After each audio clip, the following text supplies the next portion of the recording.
all my services are now on foot. You shall see, as I have said, great difference betwixt our Bohemia and your Sicilia. I think this coming summer the King of Sicilia means to pay Bohemia the visitation which he justly owes him. When our entertainment shall shame us, we will be justified in our loves. For indeed, Beseech you. verily, I speak in the freedom of my knowledge, we cannot with such magnificence and so rare, I know not what to say. We will give you sleepy drinks that your senses and intelligence of our sufferance may, because they cannot price us, as little accuse us. I think you pay a great deal dear or too much for what's given freely. Believe me, it speaks my understanding and instructs me, and as mine honesty puts it to the utterance.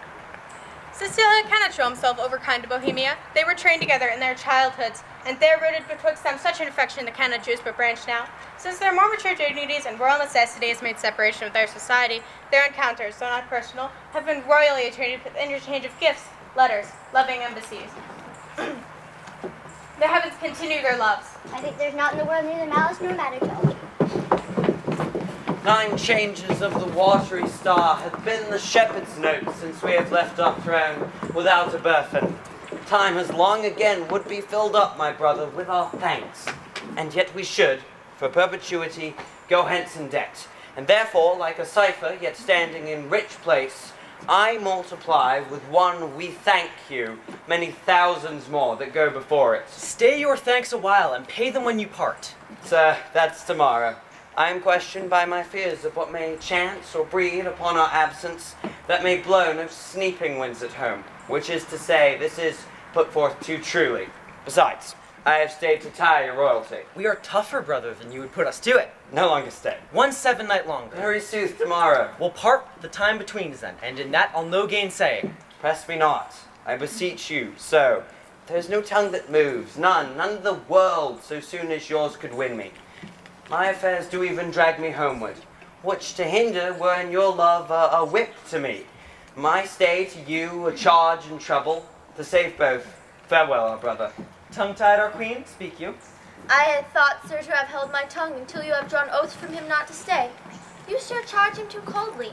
Tell him you are sure all in Bohemia is well. Say this to him, he speak from his best ward. Well said, Hermione. To tell, he longs to see his son more strong. But let him say so then, and let him go. Or let him swear so, and he shall not stay. We'll thwack him hence with distaffs. Yet of your royal presence I'll adventure the bar of a week. When at Bohemia you take my lord, I'll give him my commission to let him there a month behind the jest prefixed for his pardon. Yet, good deed, Leontes, I love thee not a jar of the clock behind, but lady she her lord. You'll stay? No, madam. Nay, but you will. I may not, verily. Verily, you put me off with limber vows. But I, though you should seek to unsphere the stars with oaths, should rather say, sir, not going. Verily, you shall not go. A lady's verily is as potent as a lord's. Will you go yet? Force me to keep you as a prisoner, not like a guest, so that you shall pay your fees when you depart and save your thanks. How say you, my prisoner or my guest? By your dread verily, one of them you shall be. Your guest, then, madam. To be your prisoner should import offending, which is for me less easy to commit than you to punish. Not your jailer, then, but your kind hostess. Come, I'll question you of my lord's tricks and yours when you were boys. You were pretty lordlings, then? We were, fair queen. 2 lads that thought there was no more behind but such a day tomorrow as today, and to be boy eternal. Was not my lord the verier wag of the two? We were as twinned lambs that did frisk in the sun and bleat the one at the other. We knew not the doctrine of ill-doing, nor dreamed that any did. Had we pursued that life, and our weak spirits ne'er been higher reared with stronger blood, we should have answered heaven boldly, not guilty. By this we gather you have tripped since. Oh, my most sacred lady, temptations have then since been born to us, for in those unfledged days was my wife a girl, and your precious self had then not crossed the eyes of my young playfellow. Grace to boot. Of this make no conclusion, lest you say your queen and I are devils. Yet, go on. Is he one yet? He'll stay, my lord. At my request he would not. Hermione, my dearest, thou hast never spoken to a better purpose. Never. Never but once. What? Have I twice said love? When was it before? I prithee tell me. Crams with praise and makes us fat as tame things. One good deed, dying tongueless, slaughters 1,000 waiting upon that. Our praises are our wages to the goal. My last good deed was to entreat his stay. What was my first? It had an elder sister. Nay, let me have it, I long. Why, that was when 3 crabbed mouths had soured themselves to death, ere I could make thee open thy white hand and clasp thyself my love, ere you did utter, I am yours forever. 'Tis grace indeed. Why, lo you now, I have spoke the purpose twice. Once for ever earned a royal husband, the other for some while a friend. Too hot. To mingle friendships far as mingling bloods. I have a tremor cordis on me. My heart dances, but not for joy, not joy. This entertainment may free face put on, derive a liberty from hardiness, from bounty, fertile bosom, and well become the aged.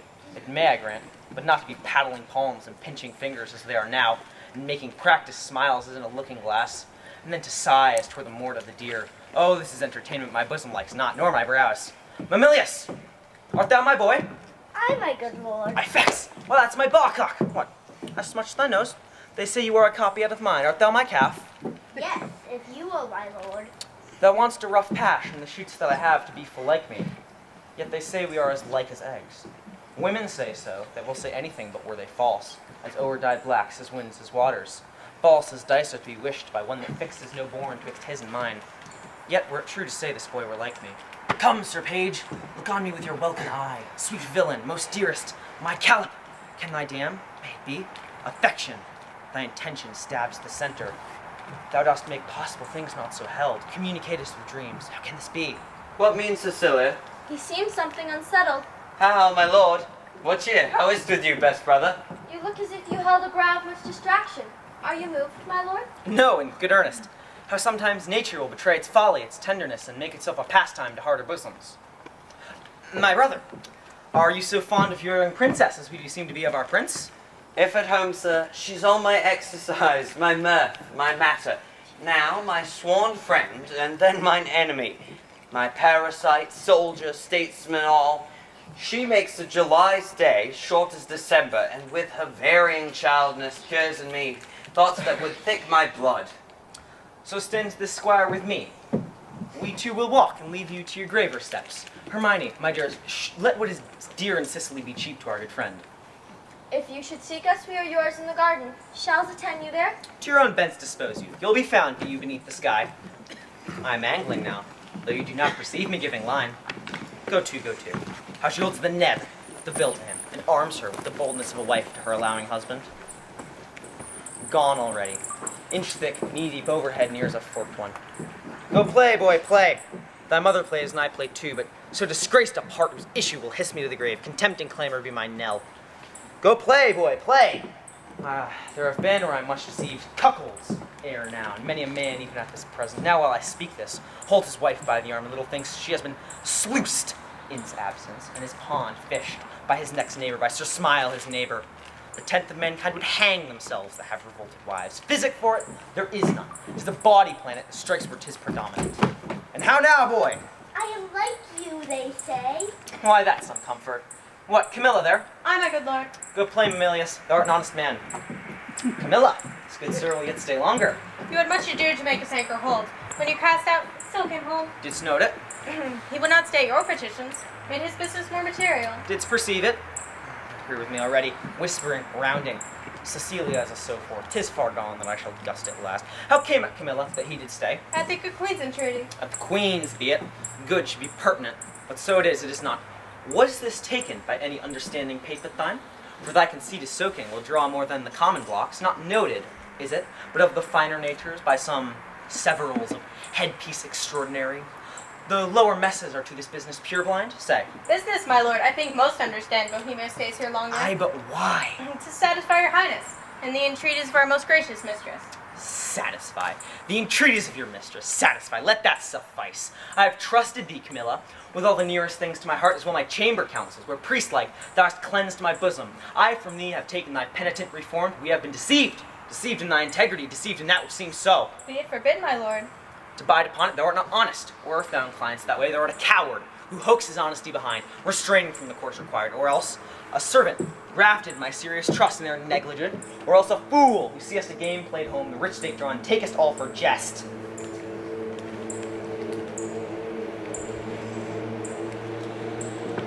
that would poison Polixenes, my enemy, I will not poison the honor of my wife, per se, which you do so obviously want saved. If you accept this, I will go and seem friendly.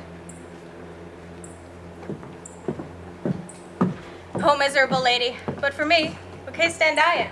I must be the poisoner of good Polixenes, and my grounds to do it is through obedience to a master, one who in rebellion with himself will have thought all that are his so too.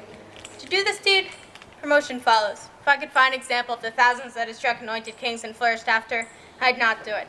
But since nor brass, nor stone, nor parchment bears not one, let villainy itself forswear it. Happy star, reign now. Here comes Bohemia.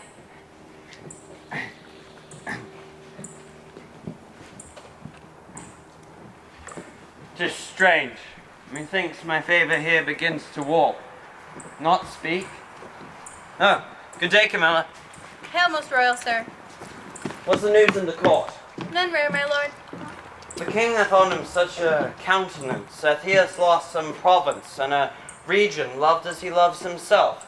So speeds from me and leaves me to consider what is breeding that changes thus his manners. I dare not know, my lord. How? Dare not? Do not. Do you know and dare not? Be intelligent to me, 'tis thereabouts, but to yourself, what you do know, you must, and cannot say you dare not. Good Camilla, your change of complexions are to me a mirror, which shows me mine change too. There is a sickness, which puts some of us in distemper, but I cannot name the disease, and it is caught of you that yet are well. How? Part of me? Make me not sighted like the basilisk. I have looked on thousands who've sped the better by my regard, but killed none so. Good Camilla, if you know aught which does behove my knowledge, they're oft to be informed. Imprison not in ignorant concealment. I may not answer. Sickness caught of me, and yet I well. I must be answered. Dost thou hear, Camilla? I conjure thee by all the parts of man which honour does acknowledge, whereof the least is not this suit of mine, that thou declare what incidency thou dost guess of harm is creeping towards me, how far off, how near, which way to be prevented, if to be, and if not, how best to bear it. I will tell you, since I am charged in honor by him that I think honorable, therefore mark my counsel, which even must be so swiftly followed as I mean to utter it, for both yourself and me cry lost, and so good night. On, good Camilla. I am appointed him to murder you, By whom, Camilla? by the king. For what? He thinks, nay, with all confidence he swears, as if he had seen it or been an instrument to vice you to it, that you have touched his queen forbiddenly. Oh! Turn then my freshest reputation to a saviour that may strike the dullest nostril where I arrive, and my approach be shunned, nay, hated too, worse than that greatest infection that e'er was heard or read. How should this grow? I know not, but I am sure 'tis safer to avoid what's grown than question how 'tis born. Therefore, if you dare trust my honesty, which is locked in this trunk which you shall bear along in pond, away tonight. Your followers I will whisper to the business, and will by twos and threes and several posterns clothe them of the city. For myself, I'll put my fortunes to your service. I do believe thee. I saw his heart in his face. Give me thy hand, and thy places shall still neighbour mine.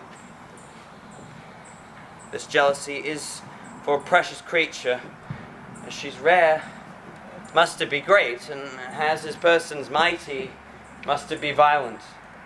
And as he does conceive he is dishonoured by a man which e'er professed to him, why in that his revenges must be made more bitter. Fear o'ershades me. Good expedition be my friend. Comfort the gracious queen, part of his theme, but nothing of his ill-tained suspicion. Come, sir, away.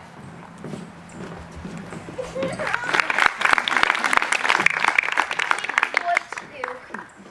He so troubles me, just past enduring. Come, my gracious lord. Shall I be your playfellow? No, I'll none of you. Why, my sweet lord? You'll kiss me hard and speak to me as if I were a baby stick. I love you better.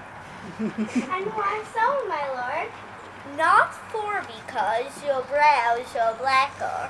Yet black brows, they say, become some woman's best. so that there be not too much hair there, but in a semicircle, or a half moon made with a pen. Who taught you this? I learned it out of women's faces. Pray now, what color are your eyebrows? Blue, my lord. Nay, that's a mock. I've seen a lady's nose that has been blue, but not her eyebrows. Hark ye! The queen, your mother, rounds the space. Soon we shall present our services to a fine new prince. One of these days you'll want on with us, if we would have you. She spread of late her little book. Good time encounter her. What wisdom stirs amongst you? Come, sir, now I am for you again. Pray you sit by us and tell us a tale, Merry or sad shalt be. as merry as you will. A sad tale's best for winter.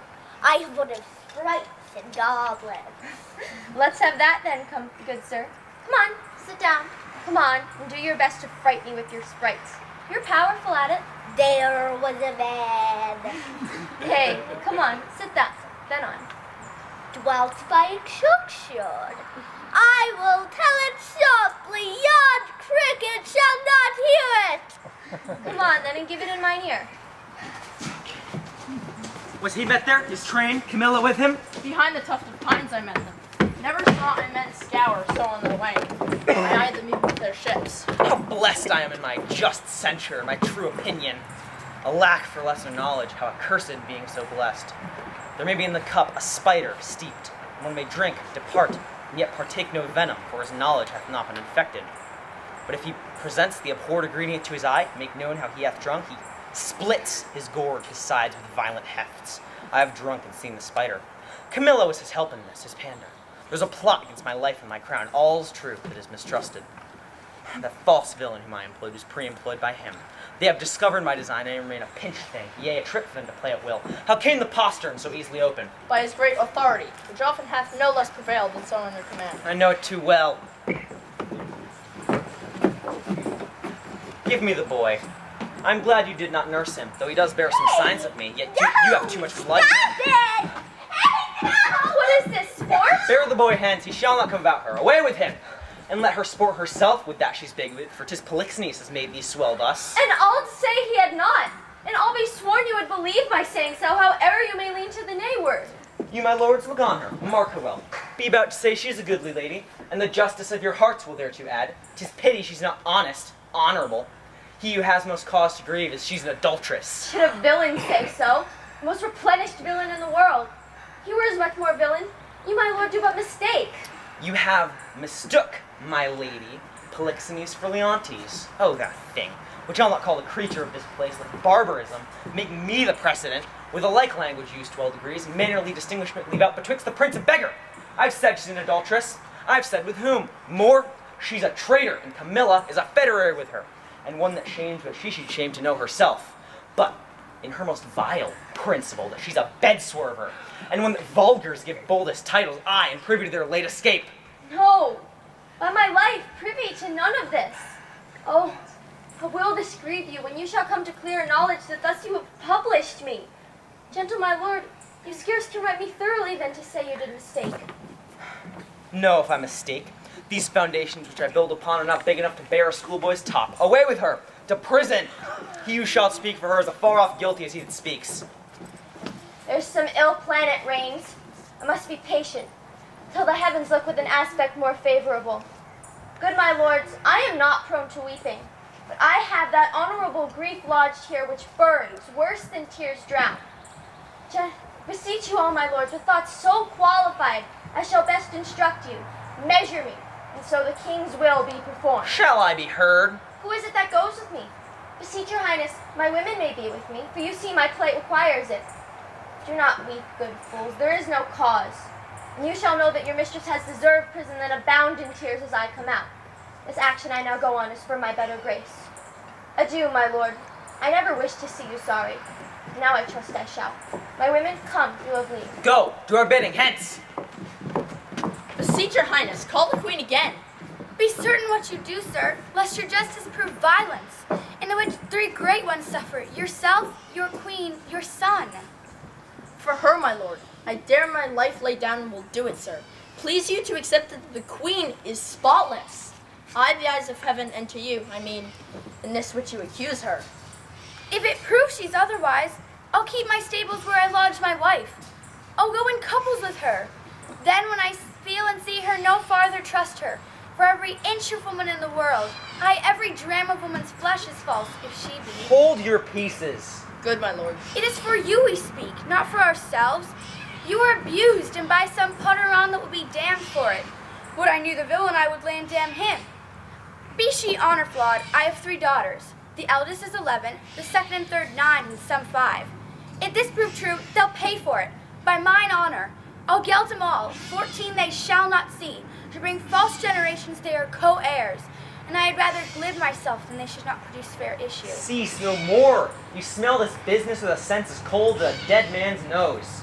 If it be so, we need no grave to bury honesty. There's not a grain of it to face the sweeten of the whole dungy earth. What, lack I credit? I'd rather you did lack than I, my lord. Upon this ground and more, it would content me to have her honor true, than your suspicion be blamed for it how you might. Why, what need we commune with you of this, but rather follow our forceful instigations? Our prerogative calls not your counsels, but the goodness of our hearts imparts this. If you, or stupefied or seeming so unskilled, cannot or will not relish a truth like us, then inform yourselves. We need no more of your advice. The matter, the loss, the gain, the ordering on it is all properly ours. And I wish, my liege, you had only in your style and judgment tried it, without more overture. How can that be? Either thou art most ignorant by age, or thou wert born a fool. Camilla's flight, added to their familiarity, doth made up the deed and does push on this proceeding. But, for an act of greater confirmation, for an act of this importance, 'tis most piteous to be wild, I have sent post and dispatch the sacred Delphos to Apollo's temple. Dion, whom you know now from the oracle, they will bring all. Whose spiritual counsel had shall stop me or spur me. Have I done well? Well done, my lord. Though I need no more than what I know, and I am satisfied with what I know, so the thoughts of the oracle will bring rest to the minds of others. Come, we are speaking public. This business will raise us all. To laughters I take it if the good truth were known. Call to him. Let him have knowledge who I am. Good lady, no court in Europe is too good for thee. What dost thou then in prison? Now, good sir, you know me, do you not? Fair worthy lady, and one who much honor, I pray you, conduct me to the queen. I may not, madam, to the contrary I have expressed commandment. Here's a doom to lock up honesty and honor from the access of gentle visitors. Is it lawful, pray you, to see her women, any of them, Amelia? I shall bring Amelia forth. I pray you, call her. And, madam, I must be present at your conference. Well, be it so, prithee. Here's such ado to make no stain, a stain is past its coloring. Dear gentlewoman, how fares our gracious lady?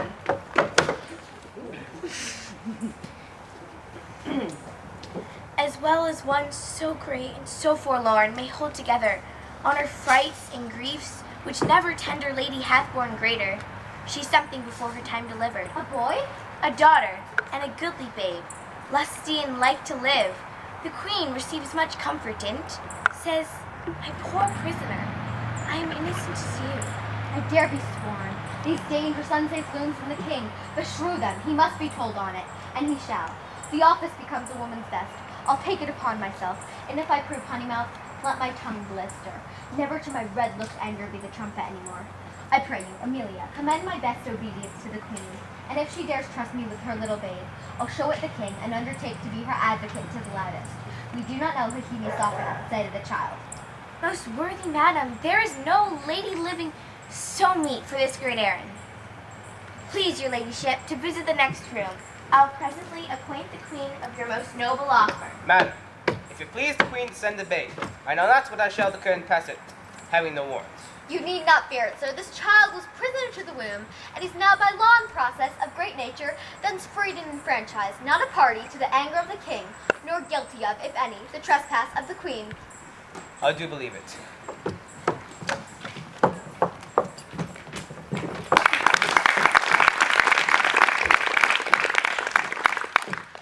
Nor night nor day no rest. It is but weakness to bear the matter thus, mere weakness. For the cause were not in being. Part of the cause, she the adulteress, for the harlot king, is quite beyond mine arm. Out of the blank and level of my brain, plot proof. But she I can hook to me. Say that she were gone, given to the fire, the moiety of my rest might come to me again. Who's there? My lord? How does the boy? He took good rest tonight. 'Tis hoped his sickness is discharged. To see his nobleness. Conceiving the dishonor of his mother, he straight declined. Droop took it deeply, fastened and fixed the shame on it himself. Threw off his spirit, his appetite, and downright languished. Leave me solely, go, see how he fares. Fie! The thought of him, the thought of my revenges that way recoil upon me, and himself too mighty in his party's alliance. Let him be until a time may serve, for present vengeance, taken on her. You must not enter. Nay, rather, good my lords, be second to me. Fear you his tyrannous passion more, alas, than the queen's life? A gracious, innocent soul, more free than he is jealous. That's enough. Madam, he hath not slept tonight. Commanded none should come at him. Not so hot, good sir, I come to bring him sleep. What noise there, ho? No noise, my lord, but needful conference about some gossip for your highness. How? Away with this audacious lady. Antigonus, I charged thee that she should not come about me, as I knew she would. I told her so, my lord. On your displeasure's peril and on mine, she should not visit you. What, canst not thou rule her? From all dishonesty he can, in this, unless he take the course that you have done. Commit me for committing honor. Trust it. He shall not rule me. While you now, you hear. When she'll take the rein, I let her run, but shall not stumble. Good my liege, I come, and I beseech you, hear me, who profess myself your loyal servant, your physician, your most obedient counselor, yet I come from your good queen. Good queen! Good queen, my lord, good queen. I say good queen, and would by combat make her so good, so were I, a man, the worst about you. Force her hence! Let him that makes but trifles of his eyes first hand me. On mine own accord I'll off, but first I'll do my errand. The good queen, for she is good, hath brought you forth a daughter. Here, 'tis commends it to your blessing. Out! A mankind witch? Hence with her out of the door, a most intelligencing bawd. Traitors! Will you not push her out? Take up the bastard, take it up, I say, give it to thy crone! Forever unvenerable be thy hands, if thou takest up the princess with that forced baseness which he hath put upon it. He dreads his wife. So I would, you did, then 'twere past all doubt you'd call your children yours. A nest of traitors! I am none by this good light. Nor I, nor any, but one that's here, and that's himself. For he the sacred honor of himself, his queens, his hopeful sons, his babes betrays to slander whose sting is sharper than swords. Callet of boundless tongue, who late hath beat her husband and now baits me? This brat is not of mine. It is the issue of Polixenes, hence with it, and together with the damned commit them to the fire. It is yours, and might we lay the old proverb to your charge, so like you, 'tis worse. Behold, my lords, although the print be little, the whole copy and matter of the father. A gross hag and losel, thou art worthy to be hanged, thou wilt not stay her tongue. Hang all the husbands that cannot do that feat. You'll leave yourself hardly one subject. Once more, force her hence. A most unworthy and unnatural lord can do no more. I'll have thee burnt. I care not. It is a heretic that makes the fire, not she which burns in it. I'll not call you tyrant, but this most cruel usage of your queen, unable to produce more accusation than your own, weak-hinged fancy. Something savors of tyranny, and will ignoble make you, ye scandalous to the world. On your allegiance. Out of the chamber with her. Were I a tyrant, where were her life? She does not call me so if she did know me one. Away with her! I pray you, do not push me. I'll be gone. Look to your babe, my lord. 'Tis yours. Jove sent her a better guiding spirit. So, farewell.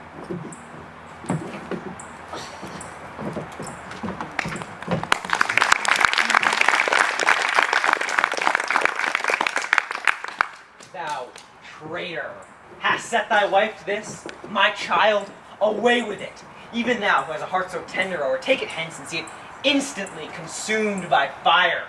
Even thou, and none but thou. Thou would refuse with my command and would encounter with my wrath? Say so. This bastard's brains shall I dash out. Go, take it to the fire. Beseech your highness, give us better credit. We have always truly served you, and we beg, as recompense of our dear services, past and to come, that you do change this purpose, which being so horrible, so bloody, must lead on some foul issue. So we all kneel. I'm a feather for each wind that blows. Shall I live on to this bastard kneel and call me father? Better burn it now than curse it then. But be it, let it live, shall not neither. You, sir, save this bastard's life, for 'tis a bastard, sure as this beard's gray. What will you adventure? Anything, my lord, that my ability may undergo a nobleness imposed. At least thus much. I'll pawn the little blood which I have left to save the innocent. Anything possible. Shall be possible. Swear by this good sword thou wilt perform my bidding. I will, my lord. Mark it and perform it. Seest thou? For the fail in any of this will not only be death to thyself, but to thy lewd-tongued wife, whom for this time we pardon. We enjoin thee, as thou art liege man to us, that thou carry this female bastard hence, that thou bear it to some remote and desert place, far out of our dominions. Leave it without more mercy or protection and favor of the climate. As in strange fortune it came to us, I do in justice charge thee, on thy soul's peril and thy body's torture, that thou bear this female bastard hence, and that there thou leave it, where chance may nurse it or end it. Take it up. I swear to do this, though present death had been more merciful. Come, poor babe. Had some powerful spirit instruct the kites and ravens to be thy nurses. Wolves and bears, they say, casting their savageness aside, have done like offices of pity, and blessing against his cruelty, fight on thy side. Poor thing, condemned to loss. No, I'll not rear another's issue. Please your highness, posts from he who sent to the oracle are come an hour since to the court. 23 days they have been absent. 'Tis good speak, or tells the great Apollo will have some truth of this appear. Prepare your lords. Summon forth the sessions, we may arraign our most this loyal lady. For as she hath been publicly accused, so she will have a just and open trial. Come, while she still lives, my heart will be a burthen to me.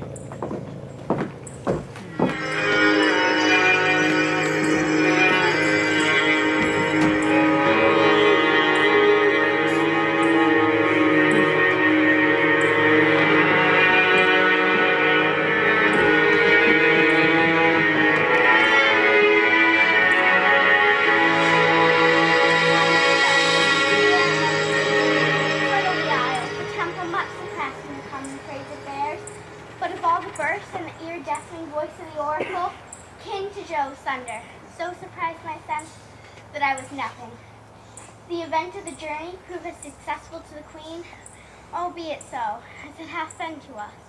Rare, pleasant, speedy, the time was worth the use on it. Great Apollo, told all to the best. These proclamations, so forcing folks upon variety, I little like. The violent carriage of it will clear or end this business, when the oracle, thus by Apollo's great divine, sealed up, shall the contents discover something rare, even then will rush to knowledge. This sessions, to our great grief, we pronounce, even pushes against our heart. The party tried, the daughter of the king, our wife and one most beloved. Produce the prisoner! It is His Highness's pleasure that the Queen appear in person here in court. Silence! Read the indictment. Hermione, Queen of the Leontes, King of Sicilia, thou art accused and arraigned of committing high treason, committing adultery with Polixenes, King of Bohemia, and conspiring with Camilla to take away the life of our sovereign lord the king.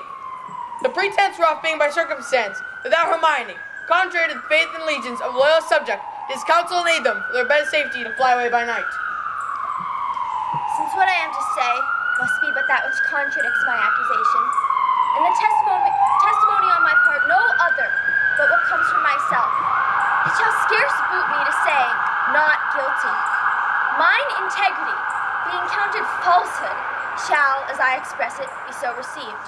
But thus, if powers divine behold our human actions as they do, I doubt not then but innocence shall make false accusation blush, and tyranny tremble at patience.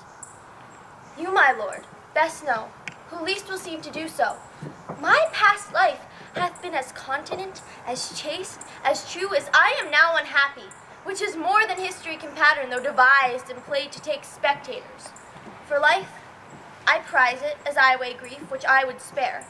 For honor, 'tis a derivative from me to mine, and only that I stand for. I appeal to your own conscience, sir. Before Polixenes came to your court, how I was in your grace, how merited to be so. If one jot beyond the bound of honor, or an actor will that way inclining, hardened be the hearts of all that hear me, and my nearest of kin cry fie upon my grave. I ne'er heard yet that any of these bolder vices wanted less impudence than to gainsay what they did than to perform it first. That's true enough, though 'tis a saying, sir, not due to me. You will not own it. More than mistress of which comes to me in name of fault, I must not at all acknowledge. For Polixenes, with whom I am accused, I do confess I loved him as in honor he required, with such a kind of love as might become a lady like me, with such love, so in no other as yourself had commanded. Which not to have done, I think had been in me both disobedience and ingratitude to you and towards your friend, whose love has spoken, since it could speak from an infant freely that it was yours. Now, for conspiracy, I know not how it tastes, though it be dished and served for me to try. All I know of it is that Camilla was an honest woman, and why she left your court, the gods, wotting no more than I, are ignorant. You knew of her departure, as you know what you have undertaken to do in his absence. Sir, you speak a language I understand not. My life stands in the level of your dreams, which I'll lay down. Your actions are my dreams. You had a bastard by Polixenes, and I but dreamed it. As you are past all shame, those of your fact are so past all truth, which to deny concerns more than avails, like your bastard, which has been cast out, like to itself, no father owning it, which is more criminal in thee than it. Like the bastard, thou shalt feel our justice, in whose most easiest passion expect no less than death. Sir, spare your threats. The bug which you would fright me with, I seek. To me, life can be no commodity. The crown and comfort of my life, your favor, I do give lost, for I do feel it gone, though know not how it went. My second joy, and first fruits of my body, from his presence I am barred, like one infectious. My third comfort, starred most unluckily, is from my breast, the innocent milk in its most innocent mouth, held out to murder. Myself on every post proclaimed a strumpet, with a modest hatred the childbed privilege denied, which longs to women of all fashion. Lastly, hurried here, to this place, in the open air, for I have got my strength of limit. Now, my liege, tell me, what blessings I have here alive, that I should fear to die? Your honors all, I do refer me to the oracle. Apollo be my judge. This, your request, is altogether just. Therefore bring forth, and in Apollo's name, his oracle.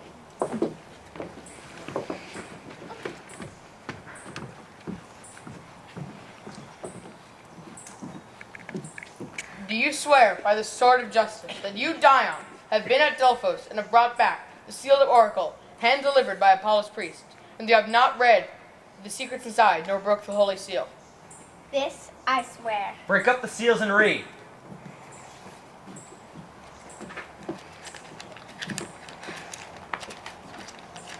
Hermione is chaste, Polixenes blameless, Camilla a true subject, Leontes a jealous tyrant, his babe truly begotten, and he shall live without an heir if what is lost be not found. Lords be praised, praised. Hast thou read truth? Aye, my lord, it is here set down. There's no truth at all, I the oracle. The sessions shall proceed. This is mere falsehood. My lord, the king. What is this business? Oh, sir, I shall be hated to report it. The prince, your son, with mere consent and fear of the queen's speed, is gone. How, gone? Is dead. Apollo's angry, and the heavens themselves do strike at my injustice. How now there? This news is mortal to the queen. Look down and see what death is doing. Take her hence, her heart is but overcharged. Apollo, pardon my great profaneness against thine oracle. I'll reconcile me to Polixenes, new woo my queen. Recall the good Camilla, whom I proclaim a woman of truth, of honor, whose mercy does shine through my rust, and whose pity does make my deeds the blacker. Oh, woe the while, oh, cut my lace, lest my heart cracking it break too. What fit is this, Fiddly? What studied torments tyrant hast for me, that thou betrayest Polixenes? 'Twas nothing, that did but show the other fool inconstant, and damnable, ingrateful, nor was it much, that would have poisoned good Camilla's honor, to have her kill a king, for trespasses, more monstrous standing by whereof I reckon, the casting forth to crows thy baby daughter, to be or none or little, though a devil would have shed water out of fire ere done it, nor is it directly laid to thee, the death of the young prince, whose honorable thoughts so high for one so tender, cleft the heart that could conceive a gross and foolish sire, blemished his gracious dam. This is not, no, laid to thy answer, but the last. O lords, when I have said, cry woe. The queen, the sweetest, dearest creature is dead, and vengeance for it not dropped down yet. The higher powers forbid. I say she's dead. Go and see if you can bring tincture and luster in her lip, her eye, he outwardly, her breath within. I served you as I would do the gods. But, oh, thou tyrant, do not repent these things, for they are heavier than take thee to nothing but despair. 1,000 knees, 10,000 years together, naked, fasting upon a barren mountain in still winter and storm perpetual, could not move the gods to look the way thou wert. Go on, go on. Thou canst not speak too much. I have deserved all tongues to talk their bitterest. Say no more. However the business goes, you have made fault. I the boldness of your speech. I am sorry for it. All faults I make, when I shall come to know them, I do repent. What's gone and what's past help should be past grief. Do not receive affliction at my petition. Thou didst speak but well the truth, which I'll take better than to be pitied of thee. Come, bring me to the dead bodies of my queen and son. One grave shall be for both. Upon them shall the causes of their death appear unto our perpetual. Once a day, I'll to the chapel where they lie, and tears shed there will be my recreation. So long as nature will keep this exercise, so long I daily vow to use it. Come, lead me unto these sorrows.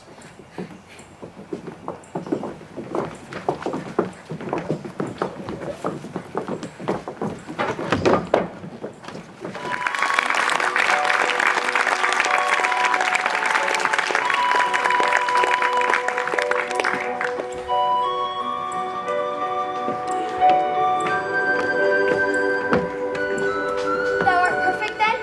Our ship hath touched upon the deserts of Bohemia? Aye, my lord, and fear. We have landed in ill time.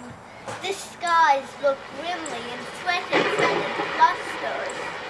Go, get aboard. Look to thy bark. I'll not be long before I call upon thee. Make your best haste, and go not too far in the land. 'Tis like the loud weather. Besides, this place is famous for the creatures prey that keep upon it. Go that way. I'll follow instantly. I am glad and hooked to be so red of the business. Come, poor babe.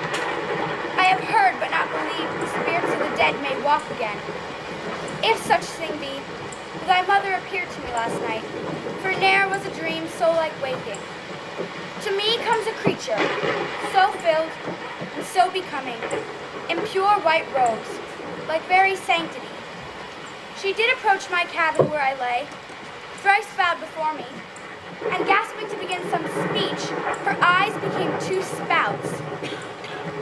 The fury spent, anon did this break from her.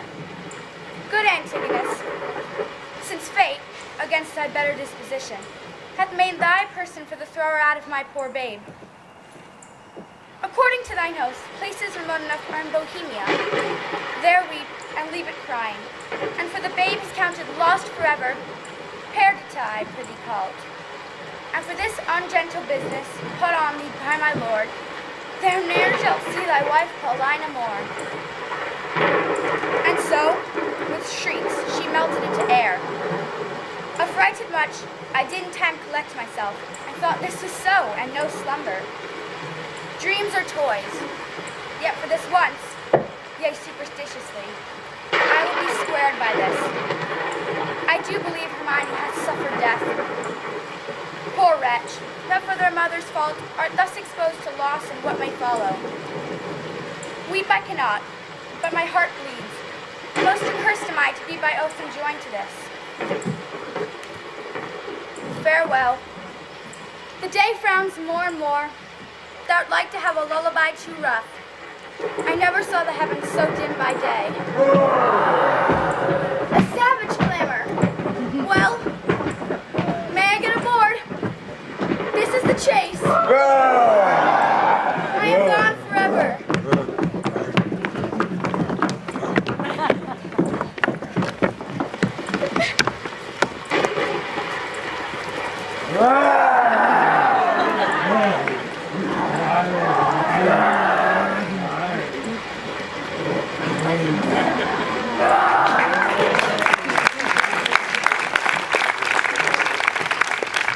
Or that youth would sleep out the rest.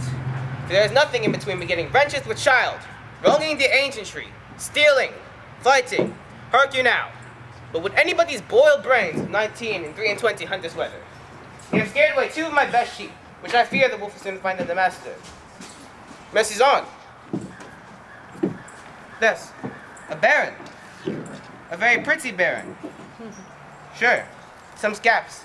They were warmer that got this, and the poor thing is here. I'll take it up for pity. Else I'll tarry till my son comes home. He hallowed, but even now. Whoa! Hello, hello. What? Art so near? If thou see the thing to talk, then where art then rotten? Come hither. Where else, thou man? I've seen two such sights, by sea and by land. But I'm not to say that is a sea, but it's not the sky. Just the firmament in it, you get out thus to Bodkin's Point. My boy, how is it? Oh, I would you did but see how it chafes, how it rages, how it takes the shore. That's at the point. The most piteous cries of the poor souls. Sometimes to see 'em and not to see 'em. And now the ship bore its main mast into the moon, and anon swelling with the yeast and ferocity thrust a cork into the hogshead. Unto the land service, how the bear tore out his shoulder bone, and how he cried and said his name was Antigonus, a nobleman. And to make an end of the ship, and to see how the sea flapped dragging it, and how the poor souls roared, and the sea mocked them, and how the poor gentleman and bear mocked them, how they both roared louder than the sea in the weather. Name of mercy, when was this? Now, I have not winked since I saw these sights. The men are not yet cold under the water, nor the bear half dined on the gentleman. He's at it now. Oh. Would I have been by to have helped the old man? Heavy matters, heavy matters. But look thee here, boy. Now bless thyself. Thou meddest with things dying, I with things newborn. Here's a sight for thee. Look thee. A bearing cloth for a squire's child. Look thee here, boy. Take up, open it. So was told I should be rich by the fairies. This is some changeling. Open it. What's within? Oh, you're a maid, old man. The sins of your life may not be forgiven. You're well to live. Gold! All gold! This very gold, boy, and 'twill prove so within it. Keep it close. We are lucky, boy, and to be so requires nothing but secrecy. Come, let my sheep go. Come, good boy, the next way home. You go with your findings. I'll go see if the bear be gone for the gentleman, and how much he hath eaten. There are never cursed animals but when they're hungry. If there be any left of him, I'll bury it. 'Tis a good deed, boy. If they had made us to stand by that which is left of him, what he is, fetch me to the sight of him. A merry wheel lad, and you help me put him in the ground. 'Tis a lucky day, boy, and we'll do good deeds upon it.